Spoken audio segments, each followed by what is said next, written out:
Varicose వ్యాధితో బాధపడుతున్నారంట. తక్కువ ఖర్చుతో ట్రీట్మెంట్ కావాలి అనుకుంటే ఎవిస్ హాస్పిటల్ని సంప్రదించండి. బుల్లితెర డాన్స్ షో ఢీ వల్ల తనకంటూ ఓ ప్రత్యేక గుర్తింపు తెచ్చుకున్న జాను లిరి కొరియోగ్రాఫర్ గాను పలు ప్రైవేట్ సాంగ్స్ చేసింది. అంతేకాకుండా టీవీ షోలోనూ పాల్గొన్న జాను తనకంటూ ప్రత్యేకమైన గుర్తింపును సంపాదించింది. తాజాగా జాను తన ఇన్స్టాగ్రామ్ ద్వారా బోరున ఏడుస్తున్న వీడియోను షేర్ చేసి అందరినీ షాక్కి గురి చేసింది. నా ఓపిక నశించింది, బాధను తట్టుకోలేకపోతున్నాను, ఎవరికి చెప్పుకోవాలో కూడా అర్థం కావట్లేదు, నా జీవితం మీద కొంతమందికి అంత ఇంట్రెస్ట్ ఎందుకో అర్థం కావడం లేదు. మీ లైఫ్ మీరు చూసుకోవచ్చు కదా, ఒక అమ్మాయి జీవితంతో ఆడుకోకండి. నా కొడుకును మంచిగా చదివించి మంచి పొజిషన్లో చూడాలనుకుంటున్నాను, కానీ మీరంతా ఇలా చేస్తుంటే నేను మధ్యలోనే చనిపోతా అనిపిస్తోంది.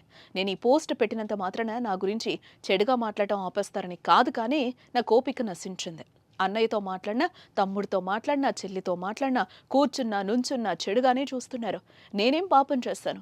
నాకు నరకం కనిపిస్తోంది, నేను భరించలేకపోతున్నాను, నాకు చాలా బాధగా ఉంది, తట్టుకోలేకపోతున్నాను. చాలా మంది అమ్మాయిలు సూసైడ్ చేసుకొని చచ్చిపోతుంటే ఏదో అనుకున్నాను, ఇలాంటి బాధలు పెడుతుంటే ఎలా బతకగలరు? ఆ బాధలో ఉన్నోళ్ళకే తెలుస్తోంది, అలా ఎలా చనిపోతారని అనుకున్నాను. కానీ ఇప్పుడు నేను అనుభవిస్తున్నాను ఆ బాధ. ఒక ప్రాణం పోయిన తర్వాత మీరు చేసేది ఏం లేదు. ఒకరిని చంపి ఒకరిని బాధ పెట్టి మీరు బతకొద్దు. మీరు చాలా తప్పు చేస్తున్నారు. ఫస్ట్ టైం అనిపిస్తుంది నాకు చచ్చిపోవాలని. వీటన్నింటికి దూరంగా ఎక్కడికన్నా దూరంగా వెళ్ళి చచ్చిపోవాలనిపిస్తోంది. నిజంగా నా లైఫ్లో ఏం లేకుండా ఉండుంటే ఖచ్చితంగా చచ్చిపోయి ఉండేదాన్ని. నేను చచ్చిపోతే కారణం మీరే అవుతారని చెప్పుకొచ్చింది. ప్రస్తుతం ఈ పోస్ట్ సోషల్ మీడియాలో సంచలనం సృష్టిస్తోంది.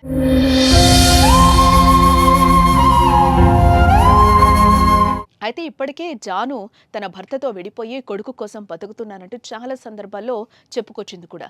తనకు మళ్ళీ వేరే వ్యక్తిని పెళ్లి చేసుకునే ఉద్దేశం లేదని, తన లైఫ్లో తన కొడుకుని గొప్పవాణి చేయడం కోసమేనంటూ అనేక సందర్భాల్లో జాను చెప్తూనే వస్తుంది. ఇకపోతే ఎప్పుడూ ధైర్యంగా కనిపించే ఆమె మొదటిసారిగా ఇలా వీడియోలో కనిపించి చచ్చిపోవాలనిపిస్తుందంటూ కన్నీరు పెట్టుకుంది. ప్రస్తుతం ఈ వీడియో సోషల్ మీడియాలో వైరల్గా మారింది. నేను ఏ రోజు మాట్లాడలేదు, కానీ నాకు ఓపిక నశించింది. నాకు ఈ బాధ తట్టుకోలేకపోతున్నా, ఎవరు చెప్పుకోవాలో కూడా అర్థం కావట్లేదు నాకు.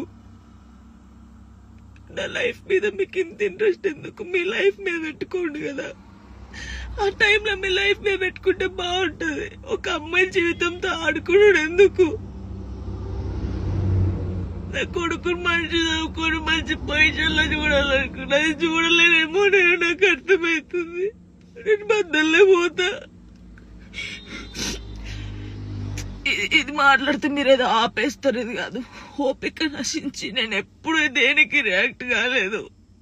ఒక అన్నతో మాట్లాడే తప్పు, నా తమ్ముడని మాట్లాడితే తప్పు, ఎవరు పడితే వారికి లింకులు వేస్తారు.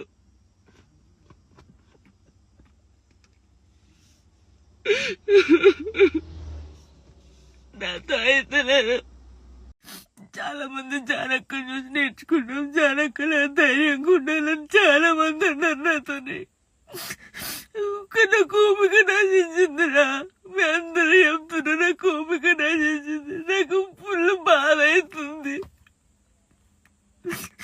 ఇంత నరకంలో నిజంగా చాలా మంది అమ్మాయిలు సూసైడ్ చేసుకుని చచ్చిపోతే ఎందుకు చచ్చిపోయారు? వీళ్ళకి ఏం మాయరోగం వచ్చిందని నేను అన్నా, కానీ ఆ బాధలు ఉన్నోళ్ళకే తెలుస్తుంది ఆ బాధ. అట్లెందుకు మైండ్కి వస్తుందని నాకు ఇప్పుడు అనిపిస్తుంది. అరే నిజమే కదా, బాధపడ్డోళ్ళకి బాధ తెలుస్తుంది, కానీ తప్పు. న్యూస్ ఛానల్స్ కానీ ఇన్స్టాగ్రామ్ లో ఉన్నోళ్ళకి కానీ చాలా తప్పు. ఒక జీవితాన్ని, ఒక ప్రాణాన్ని మీరు ఆ ప్రాణం పోయినాక మీరు చేసేది ఏం లేదు. మీరు సంతోషపడతారు, కానీ ఒకరిని చంపి ఒకరిని బాధపడి మీరు బతకొద్దు. చాలా తప్పు.